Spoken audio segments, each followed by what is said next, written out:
En esta noche hemos venido hambrientos de ti. Ven y llena esta casa con tu presencia. Ven, llena, oh Señor, nuestra vida con tu presencia.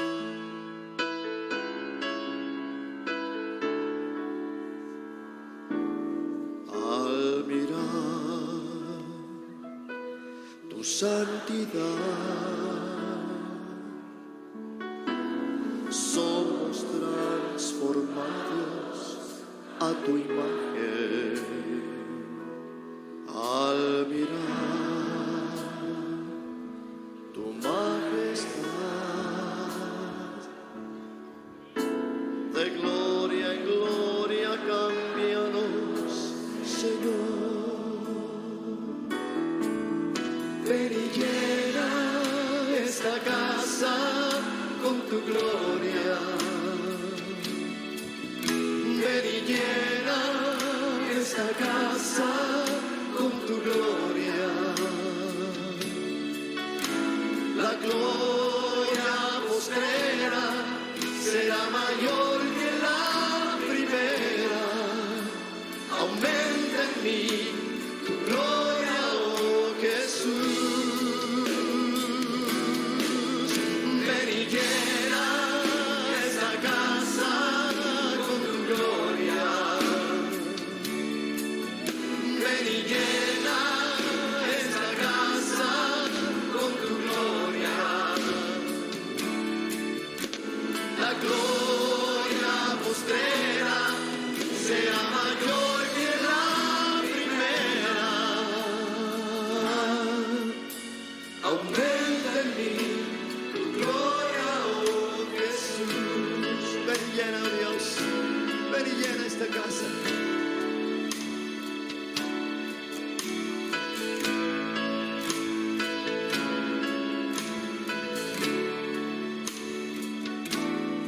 Al mirar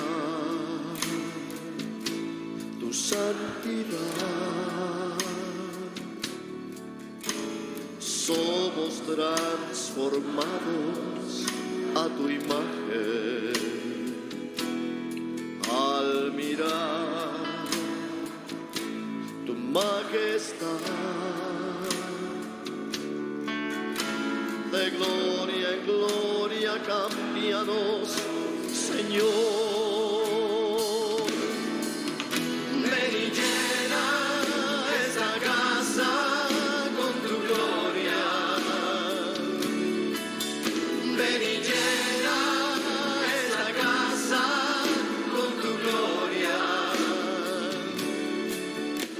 La gloria postrera será mayor que la primera.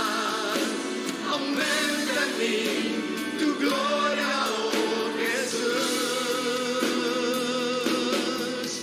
Ven y llena esta casa con tu gloria. Ven y llena esta casa con tu gloria. La gloria postrera será mayor que la primera. Aumenta en mí tu gloria, oh Jesús. Aumenta en mí tu gloria, oh Jesús. Aumenta en mí tu gloria, oh Jesús.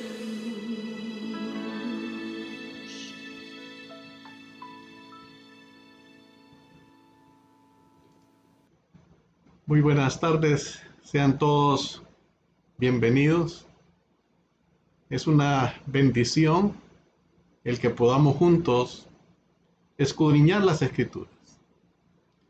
Siempre hemos mencionado que la única forma para conocer la voluntad de Dios y conocerle a Él es escudriñando las Escrituras. Así es que sean bienvenidos, una nueva oportunidad para compartir este tema tan interesante que es Cristo viene pronto. Cristo viene pronto.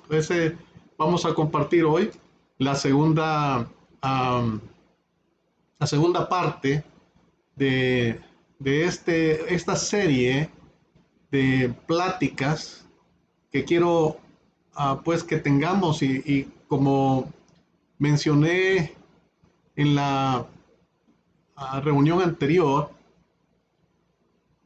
si usted tiene preguntas sobre lo que estemos tratando, puede, puede tener o hacerlo a través de mi correo electrónico o a través de mi teléfono, para lo cual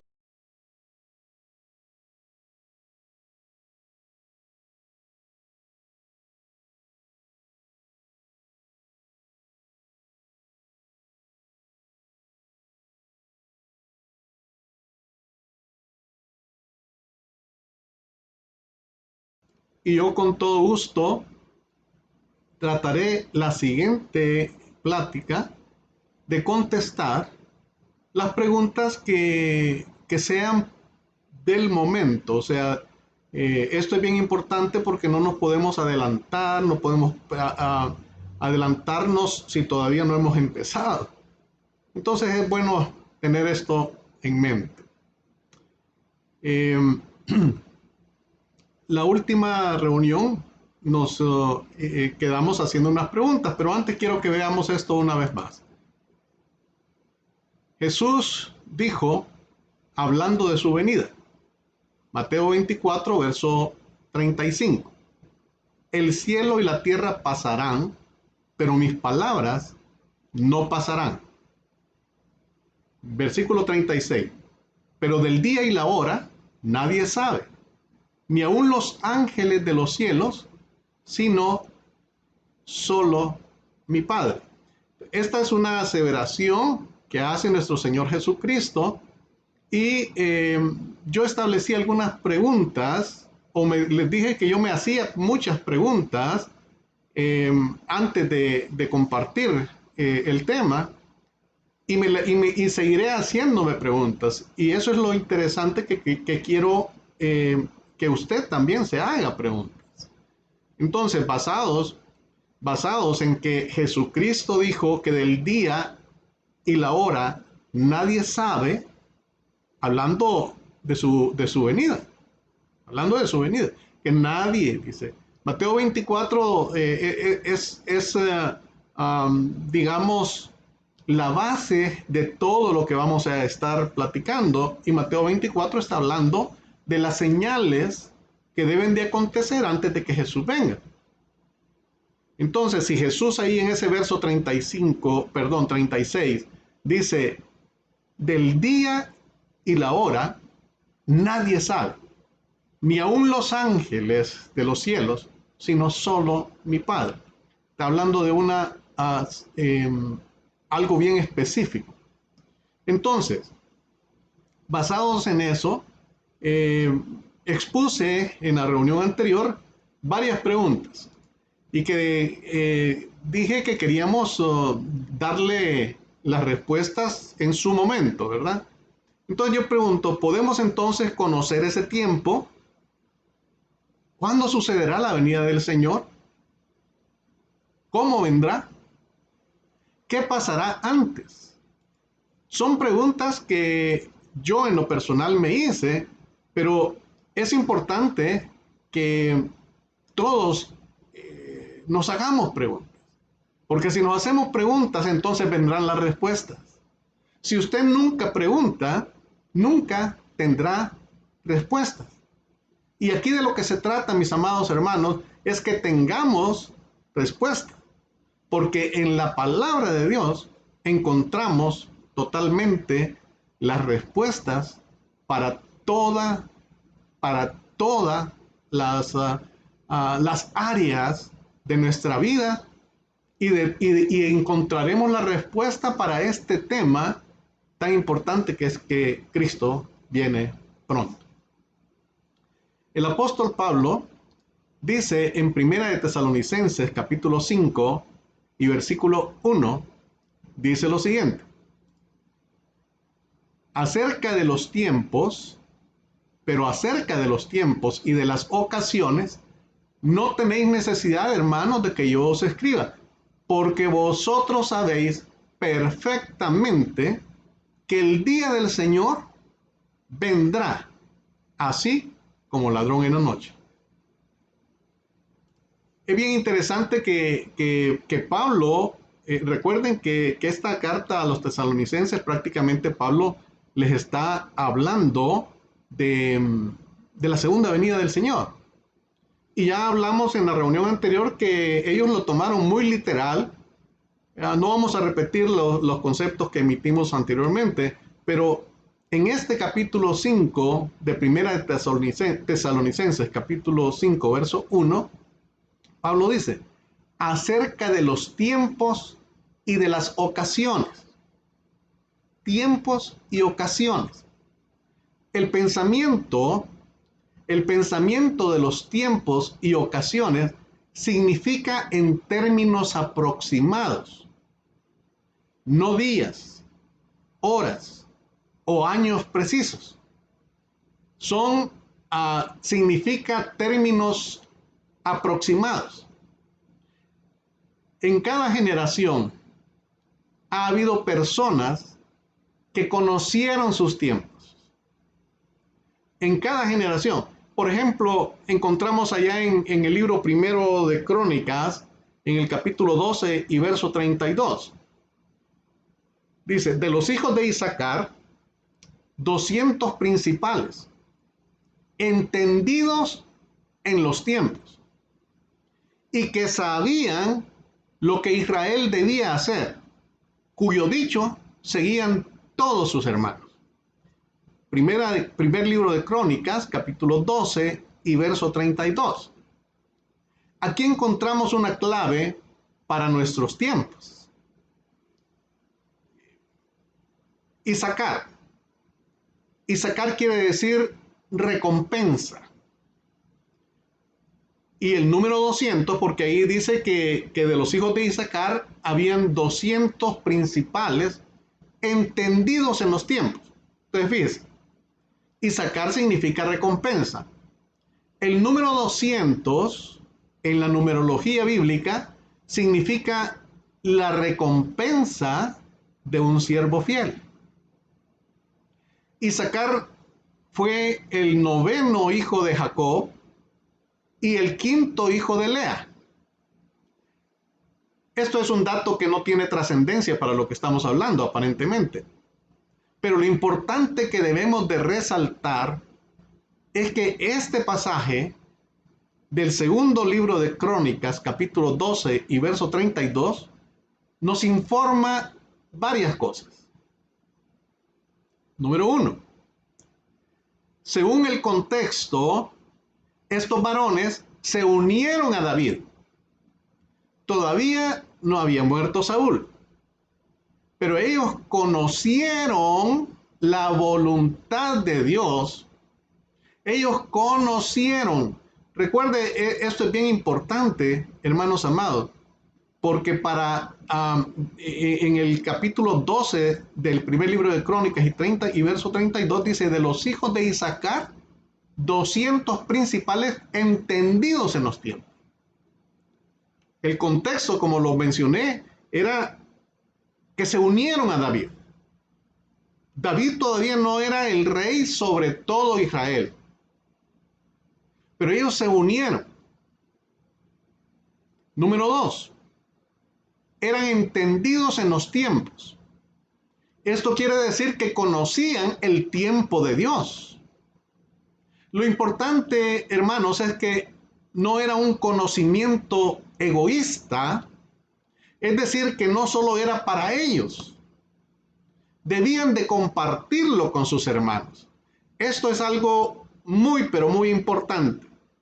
Cuando nosotros tenemos una revelación de la palabra de Dios, tenemos que compartirla.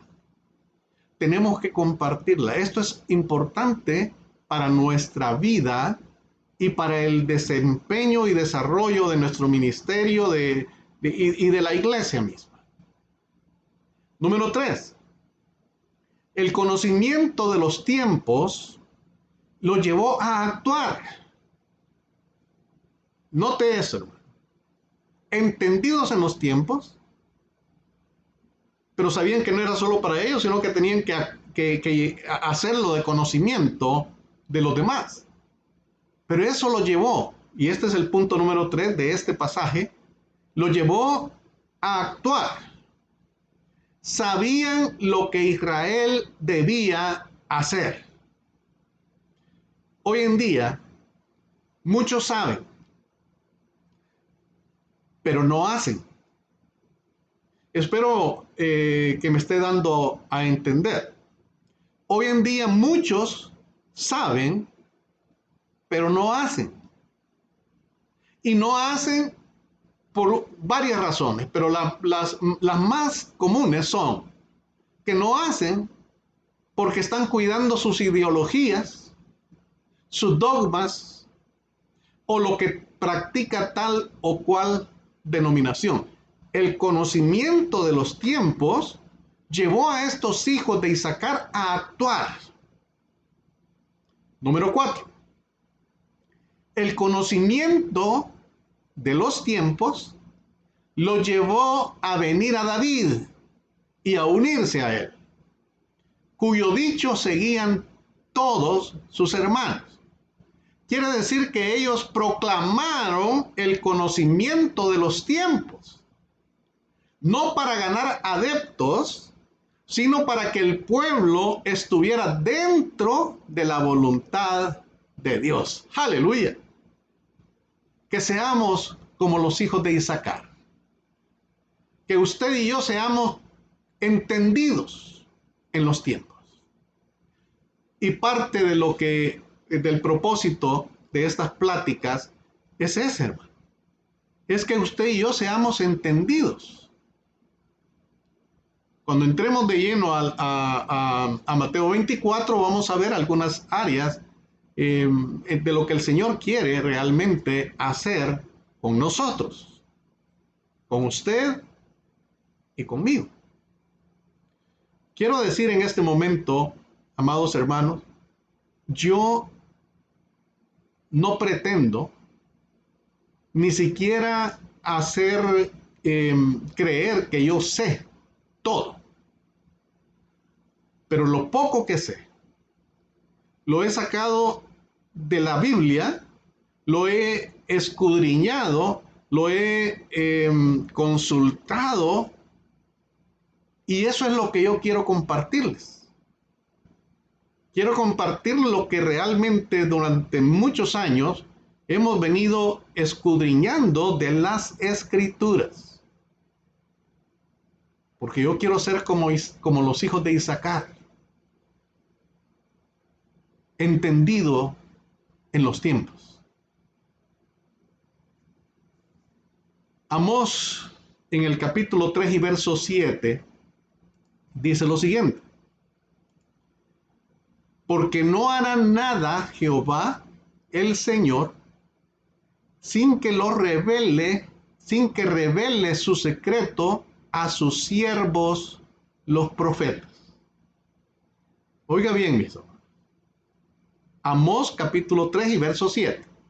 Porque no hará nada Jehová el Señor sin que revele su secreto a sus siervos los profetas. Este verso yo sé que se ocupa mucho y más dando un realce a la profecía o a los profetas. Pero yo quiero que vea usted que aquí lo que está diciendo el Señor, porque no hará nada Jehová el Señor sin que revele su secreto. Oiga bien, el Señor va a revelar su secreto. Su secreto, en otras palabras, es su propósito escondido de todos.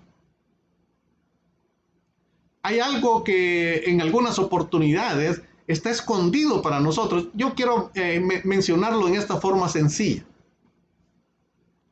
¿Cuántas veces usted toma la Biblia, la lee y pasa como que pasó de noche. Pero un día, sin pensarlo, usted lee el mismo pasaje y el Espíritu Santo viene sobre usted y le hace esa escritura, hace que sea vida para usted. Entonces vemos, esa es la forma escondida. Pero no es, y no quiero que se interprete esto como que son algunas cosas que están escondidas en la Biblia y que tenemos que buscar como esos códigos secretos. No, están allí. Simple y sencillamente hemos pasado, hemos leído, hemos estudiado, pero no hemos visto, no hemos mirado hasta que el Espíritu Santo viene y nos hace que entendamos. Entonces, el propósito escondido de todos, dice, eso quiere decir hasta que es revelado, ahí dice a sus siervos los profetas.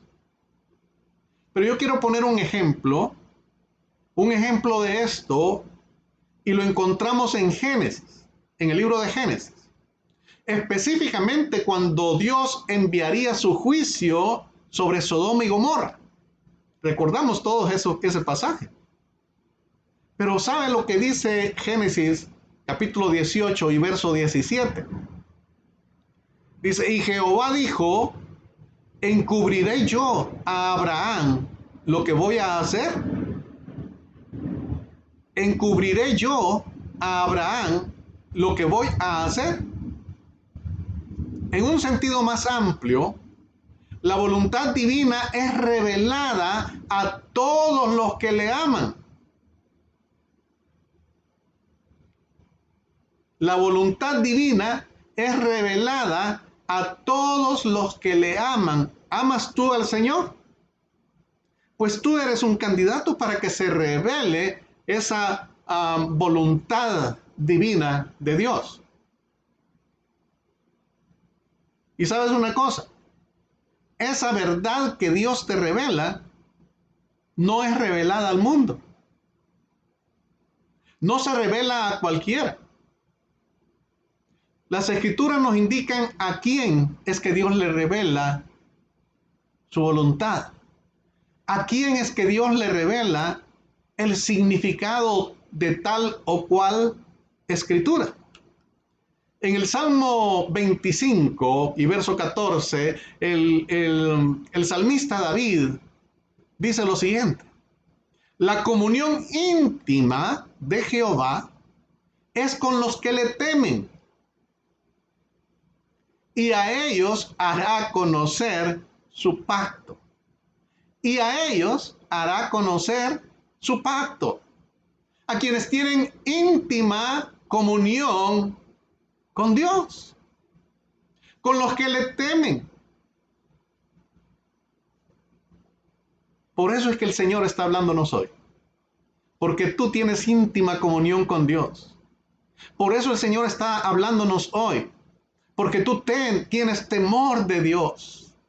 Él va a hacernos conocer. Y cuando habla David esto de hará conocer, es un verbo, es una acción. No solamente es para que lo tengamos acá, no solamente es un conocimiento intelectual, es para que actuemos. El Señor Jesucristo dice en Juan capítulo 15 y verso 15. Juan 15, verso 15. Dice, ya no os llamaré siervos, porque el siervo no sabe lo que hace su Señor. Pero os he llamado amigos, porque todas las cosas que oí de mi Padre, os las he dado a conocer. Está hablando con sus discípulos. El Señor ya iba camino al Gólgota. En este momento iba caminando hacia el Getsemaní, pero después del Getsemaní iba a ir al Gólgota. Iba rodeado de sus discípulos, ya no estaba Judas, solamente iban esos 11 hombres rodeándolo. Os he llamado amigos. ¿Por qué le dio Dios revelación de lo que iba a suceder? ¿Por qué le dio Dios entendimiento de los tiempos a Abraham? La Biblia nos dice que Abraham era su amigo. Era llamado el amigo de Dios. Ahora encontramos aquí a Jesús hablando con sus discípulos y les dice, ya no os llamaré mis siervos, os llamaré mis amigos. Porque las cosas que oí de mi Padre, os las he dado a conocer. Hablando de los tiempos, es bien importante estos versículos que quiero que leamos, porque de estos versículos podemos tener mucho entendimiento acerca de estos tiempos. Leamos en segunda carta de Pedro, capítulo 3, versículos 8 y 9. Mas, oh amados, no ignoréis esto, que para con el Señor un día es como 1000 años y 1000 años como un día. El Señor no retarda su promesa, según algunos la tienen por tardanza, sino que es paciente para con nosotros, no queriendo que ninguno perezca, sino que todos procedan al arrepentimiento. Para el Señor, un día es como 1000 años y 1000 años como un día. Alguien me dijo, me gustó esto y quiero expresarlo.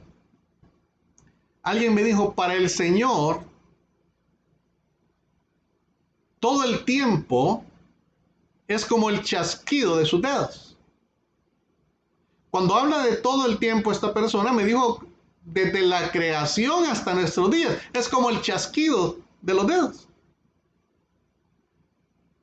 Podemos entender esto entre la dimensión de Dios. Pero ya volviendo una vez más a esta carta de Pedro, segunda de Pedro, capítulo 3, verso 8, aquí nos dice el Señor que para Él un día es como 1000 años. Y 1000 años como un día. Y que el Señor no retarda su promesa, según algunos la tienen por tardanza. En ese momento que está escribiendo Pedro, ya habían muchos esperando la venida de Cristo. Pero decían, ¿y cuándo será que vendrá? ¿Por qué no viene? ¿Será que el Señor se atrasa? El Señor nunca llega tarde. El tiempo de Dios se mide diferente a nuestros tiempos. Por lo tanto, cuando hablamos de que seamos hombres y mujeres entendidos en los tiempos, tenemos que ser entendidos en el tiempo de Dios. Por supuesto, tenemos que ver nuestro tiempo, pero tenemos que ser entendidos en el tiempo de Dios. En el versículo 9 de esta segunda carta de Pedro, capítulo 3, Pedro dice que no es que se está tardando, sino que Él tiene paciencia para con nosotros, no queriendo que ninguno perezca. Hermanos, estamos viviendo tiempos difíciles, pero el Señor está dándonos una oportunidad, está extendiendo, el Señor todo lo extiende, ¿sabe usted? Extendió su misericordia para con nosotros. Hoy extiende su paciencia para con usted y conmigo, para que ninguno perezca. Para entender esto que dice Pedro y en relación con nosotros, quiero que veamos unos esquemas que he preparado y que pongan mucha atención, porque De esto fluye mucho entendimiento para que comprendamos realmente esto de los tiempos. Amén. Veamos entonces. El título de esto es el tiempo del hombre en la tierra. El tiempo del hombre en la tierra. Hay algunos que al hablar del tiempo del hombre en la tierra, se remontan a 12,000 años, 15,000 años, etc. Y esto es porque tenemos que empezar con esto, porque es muy, pero muy importante. La ciencia ha encontrado fósiles y esos fósiles fueron estudiados en su momento. Ahora hay otros medios para determinar la edad de esos fósiles o de los huesos que se han encontrado. Pero en el momento en que se encontraron fueron investigados por medio del carbono 14 y daban las edades de esos huesos a 12,000 años o más tal vez. Entonces, ¿cómo yo quiero que usted y yo podamos entender los tiempos de Dios? Para eso encontramos en Génesis capítulo 1 y verso 1, cuando dice Jehová hizo los cielos y la tierra. Y luego en el versículo 2 dice, y la tierra estaba desordenada y vacía. La tierra estaba desordenada y vacía. Pero el Espíritu de Dios se movía sobre la faz de las aguas. Capítulo 1 de Génesis y verso 1. Creó Dios los cielos y la tierra. Todo lo creó el Señor. Y luego en el versículo 2 encontramos que la tierra estaba desordenada y vacía. Y Dios empieza porque el Espíritu Santo se movía sobre la faz de las aguas. El Espíritu Santo se movía sobre la faz de las aguas haciendo una recreación. Estaba poniendo todo en el orden para hacer una recreación. De tal manera que en el versículo 1 y versículo 2 hay un espacio de tiempo que no lo podemos determinar. Entre ese versículo 1 del capítulo 1 del Génesis y el verso 2 hay una cantidad de tiempo que no podemos determinarla. La Biblia no nos indica cuánto tiempo pasó entre el versículo 1 y el versículo 2 del capítulo 1 del Génesis. Pero después del versículo 2 empieza la creación como la conocemos en el tiempo nuestro. Pero tiene usted que tener en mente que hay una cantidad de tiempo entre el versículo 1 y el versículo 2. Hay una cantidad de tiempo entre el versículo 1 y el versículo 2. Con eso en mente, veamos este cuadro que quiero que analicemos. Entonces, el tiempo del hombre en la tierra empieza con Adán. El tiempo del hombre en la tierra. No había hombre hasta que Dios creó a Adán. Después del versículo 2 del capítulo 1 del Génesis. Entonces, quiero mencionar que desde Adán hasta Cristo, la primera venida de Cristo, hay 4,000 años.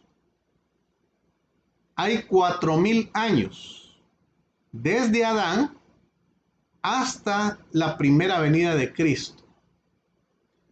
hay un hombre, un estudioso llamado Frank Cassin, en su libro que habla el libro se llama La cronología de la Biblia. Él documenta estos 4000 años. Y él se va un poco más allá e indica cuándo será el tiempo de la venida del Señor según sus cálculos. Eso no lo voy a mencionar porque no es en el momento de hablar de ello. Pero este hombre llamado Frank Cassin, en su libro Cronología de la Biblia, documenta pero muy puntual todos estos 4000 años que hay desde Adán hasta la primera venida de Cristo. Luego, después de la primera venida de Cristo, después de la muerte de nuestro Señor Jesucristo, después de que resucitó al tercer día y después que ascendió a los cielos, hay 2000 años. 2000 años. Y después de estos 2000 años, será la segunda venida de Cristo y luego el milenio, 1000 años más. A este tiempo se le llama dispensación de la ley.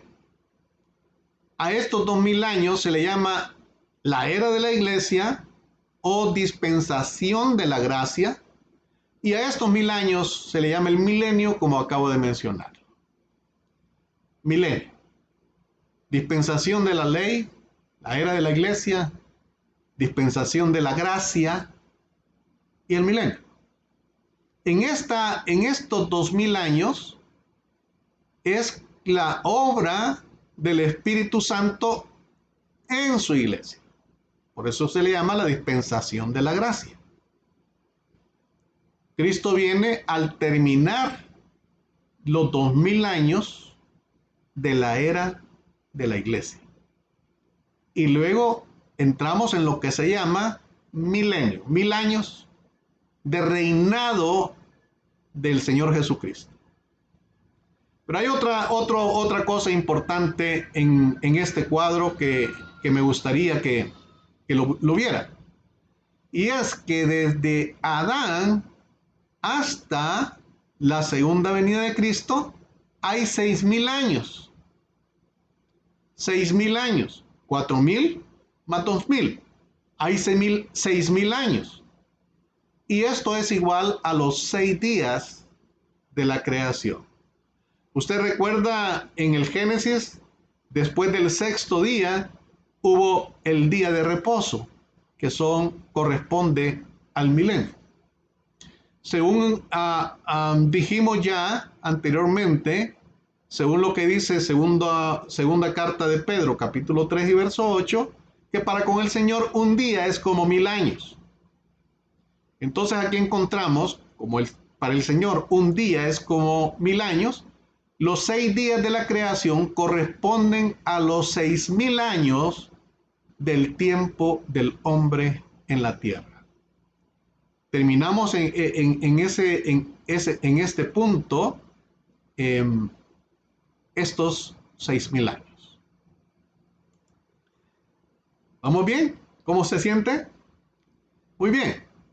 Ahora me falta un detalle que tenemos que revisar, porque voy a regresar una vez más al cuadro, porque aquí en el cuadro yo puse la dispensación de la ley, pero estas edades estarán en algún lado también en la Biblia. Estas edades, la dispensación de la ley, la era de la iglesia, 2000 años, y el milenio, lo encontraremos en alguna otra parte para apoyarnos, porque no debemos de basar la enseñanza solamente en lo que nosotros hemos encontrado. Veamos qué dice la Biblia acerca de esto.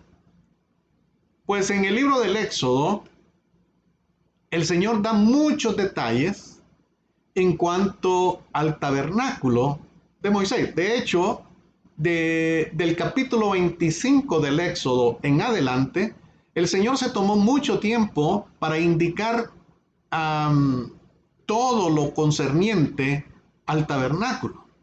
Al tabernáculo que tenía tres lugares: atrio, lugar santo y lugar santísimo. Un lugar, el tabernáculo, que Dios quería exactamente que Moisés lo hiciera tal y como él se lo había mostrado. Y esto quiere decir, hermanos amados, que Dios le mostró a Moisés el tabernáculo antes de empezar a hacerlo. Es interesante.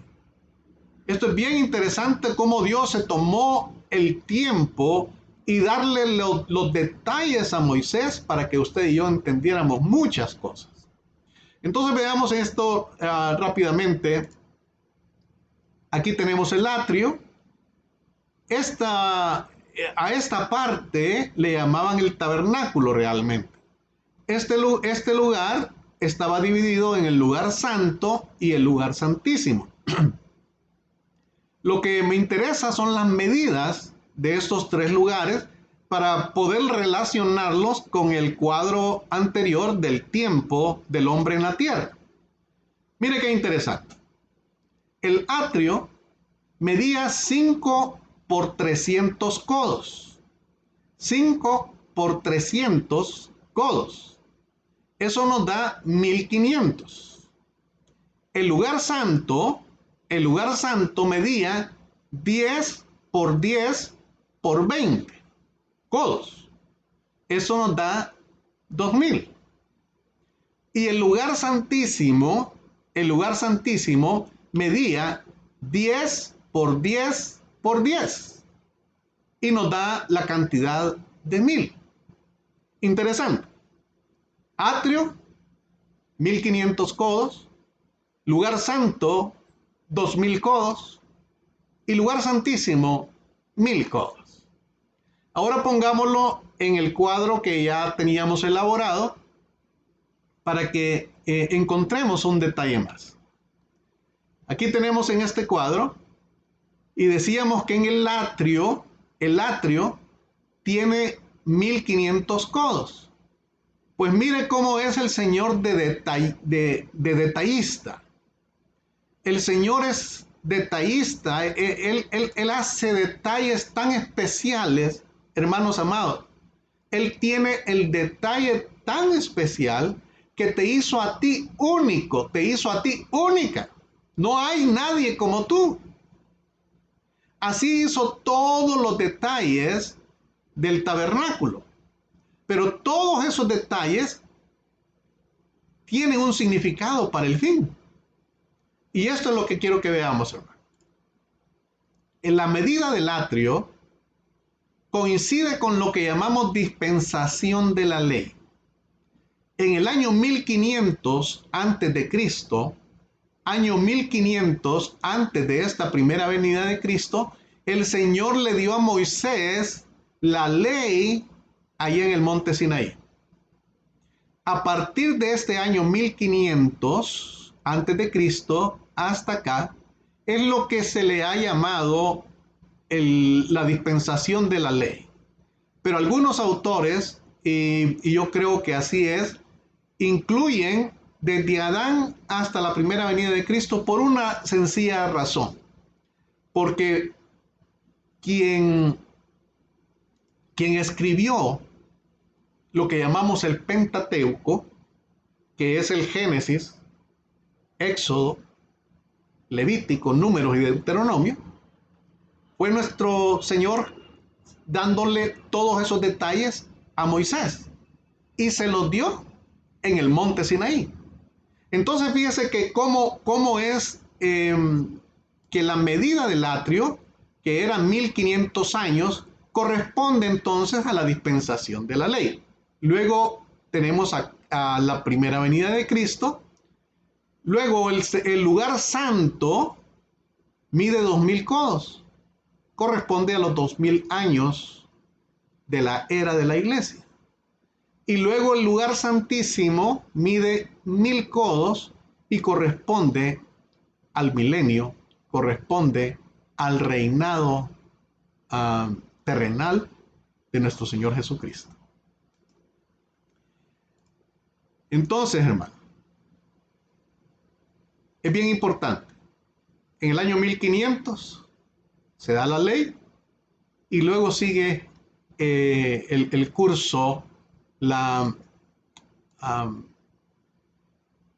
era del hombre, la edad cronológica del hombre en la tierra.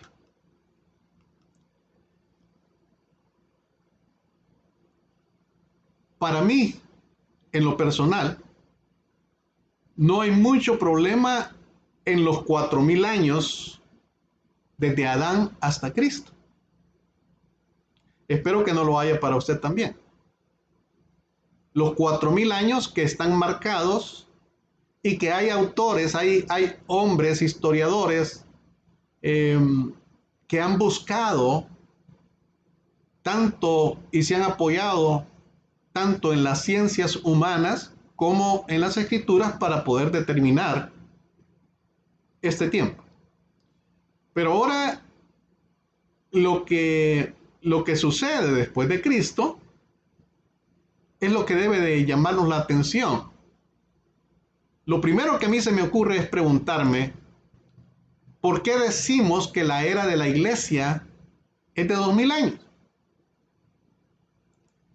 Los 4000 años antes podemos documentarlos. Pero ahora la pregunta que viene a mi mente es ¿por qué decimos que la era de la iglesia es de 2000 años? Apoyémonos en las escrituras. Veamos qué nos dicen las escrituras de esto. Oseas en el capítulo 6 y verso 2 dice, nos dará vida después de 2 días. En el tercer día nos resucitará y viviremos delante de él. Nos dará vida después de 2 días. En el tercer día nos resucitará y viviremos delante de él. Hermanos, los profetas menores tenían una visión de la primera venida de Cristo y de la segunda venida de Cristo. Tan es así que usted puede leer a cada uno de los profetas menores y se va a encontrar con la bendición de que ellos estaban apuntando a la primera venida de Cristo, pero también a la segunda venida de Cristo. En el caso de Oseas, en este momento, él está apuntando a la segunda venida de Cristo. Dice, nos dará vida después de 2 días. En el tercer día nos resucitará y viviremos delante de él. 2 días. Ya establecimos que según lo que dice 2 de Pedro, capítulo 3 y verso 8, que para con el Señor un día es como 1000 años y 1000 años como un día. Entonces aquí está hablando en esa forma el profeta Oseas y está hablando de 2 días, que es 2000 años. Y en el tercer día, dice, nos resucitará y viviremos delante de él. Otra escritura, Lucas capítulo 10, versículos 33 al 35. Lucas capítulo 10, versículos 33 al 35. Es una historia muy conocida de todos, solamente quiero mencionar estos versos, pero dice así, pero un samaritano que iba de camino, vino cerca de él, y viéndole fue movido a misericordia, y acercándose, vendó sus heridas, echándoles aceite y vino, y poniéndole en su cabalgadura, y lo llevó al mesón, y cuidó de él. Otro día al partir sacó 2 denarios y los dio al mesonero y le dijo, cuídamele y todo lo que gaste de más yo te lo pagaré cuando regrese. Hermanos, esta es una historia tremendamente importante para determinar estos 2000 años. Fíjese bien, lo vendó sus heridas, les echó aceite y vino y lo puso en su cabalgadura. Lo llevó al mesón, cuidó de él, ahí en el mesón, cuidó de este herido, cuidó de este hombre que su vida estaba por escapándosele, pero cuidó de él. Y luego al otro día, al partir, él se tuvo que ir, sacó 2 denarios y los dio al mesonero. El mesonero es un tipo del Espíritu Santo. Jesús le dijo al Espíritu Santo: cuídameles a su iglesia. El Espíritu Santo es quien te está cuidando hoy. El Espíritu Santo es quien me cuida a mí. Y le dijo: cuídameles. Y lo que gastes de más, yo te lo pagaré cuando regrese. El Señor está ofreciendo, está prometiendo regresar. Esta es otra escritura de regreso de Jesús. Pero lo importante que quiero llegar al punto es que le dio 2 denarios.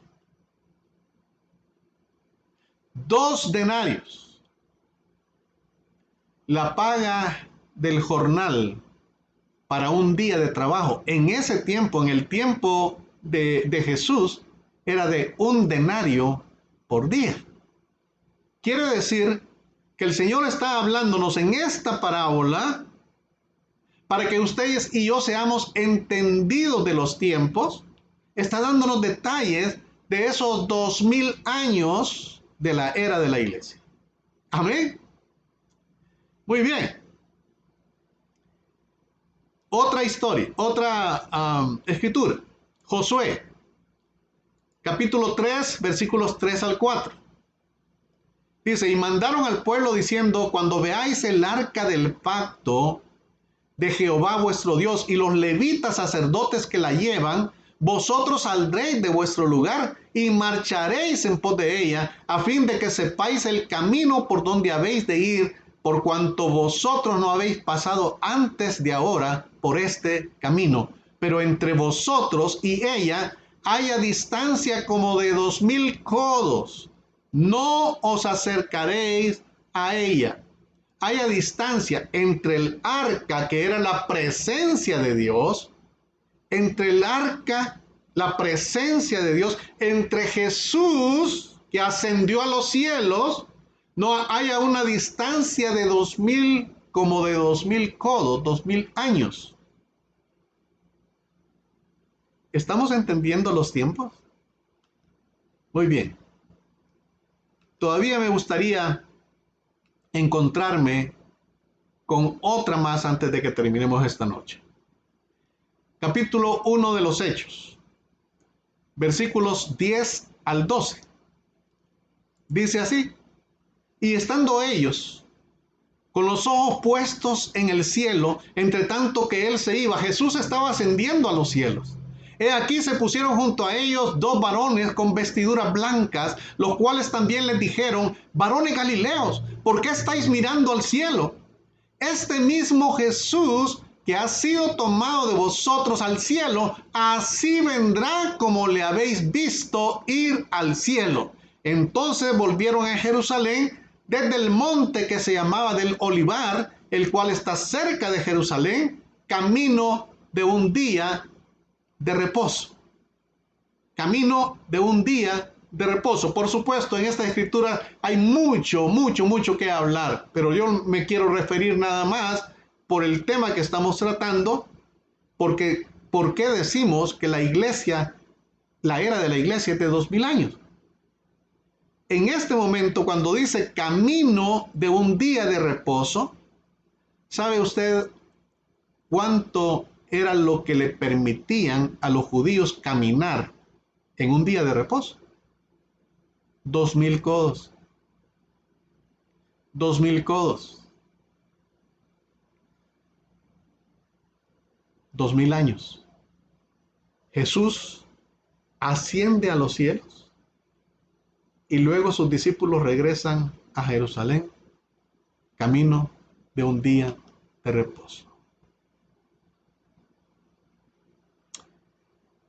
Amados hermanos, el tiempo se nos ha escapado para esta noche, pero hay mucho más que queremos compartir y lo haremos en la siguiente semana. Por el momento, que Dios les bendiga y que seamos entendidos de los tiempos. Cristo viene pronto. En esta noche hemos venido hambrientos de ti. Ven y llena esta casa con tu presencia. Ven, llena, oh Señor, nuestra vida con tu presencia.